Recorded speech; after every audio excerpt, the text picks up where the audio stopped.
یمن کا امیر تاجر امراء القیس یمانی، جس کو اللہ نے 2 بیٹیاں عطا کی تھیں، اس نے جب مولا علی علیہ السلام کے فضائل سنے تو آپ مدینے آئے اور مدینے والوں سے پوچھنے لگے کہ میں علی کے فضائل سن کے اس کا دیوانہ ہو گیا ہوں، اے مدینے والو مجھے امام علی کی خدمت میں لے کے چلو۔ جیسے ہی امراء القیس نے مولا علی علیہ السلام کے چہرے کو دیکھا تو آپ قدموں پہ گر گئے اور آنکھیں نم کر کے عرض کرنے لگے کہ یا علی، میں آپ کی محبت میں دیوانہ ہو چکا ہوں اور یہ چاہتا ہوں کہ آپ مجھے اپنے ہی شہر میں مقیم کریں اور میری ساری دولت ہدیتاً قبول کریں۔ امام علی علیہ السلام نے فرمایا، اے امراء القیس یمانی، تمہاری ساری دولت تمہاری دونوں بیٹیوں کی ہے، اس کو برابر تقسیم کر دو، وہ یہاں مدینے میں رہنا شروع کر دو۔ پھر وہ عرض کرتا ہے، یا علی، میں نے آپ کے حکم کو اپنی سر آنکھوں پہ رکھا، لیکن اب میرا بھی ایک عرض قبول کیجیے۔ میں چاہتا ہوں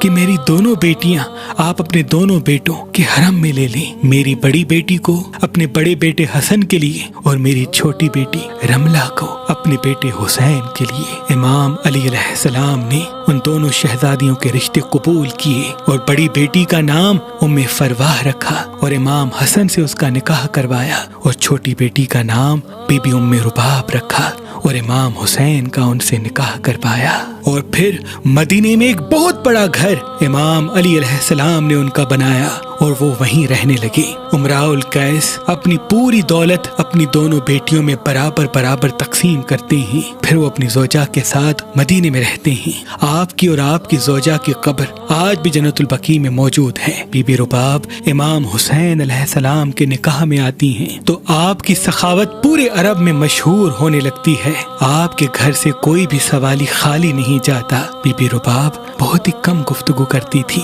یہاں تک کہ اگر کوئی آپ سے سوال کرتا تھا تو آپ امام حسین کو مسکرا کے دیکھتی تھی اور دل ہی دل میں یہ چاہتی تھی کہ اس سوال کا جواب آپ کے امام حسین خود دیں۔ اور امام حسین بھی بی بی رباب سے اتنی محبت کرتے تھے کہ جب بی بی رباب اپنے والد کے گھر جاتی تھی تو آپ فرماتے تھے کہ مجھے وہ گھر اچھا نہیں لگتا جس گھر میں رباب اور سکینہ موجود نہ ہوں۔ تاریخ 20 رجب 56 ہجری کو مدینے میں اللہ پاک نے امام حسین اور بی بی رباب کو ایک بیٹی عطا کی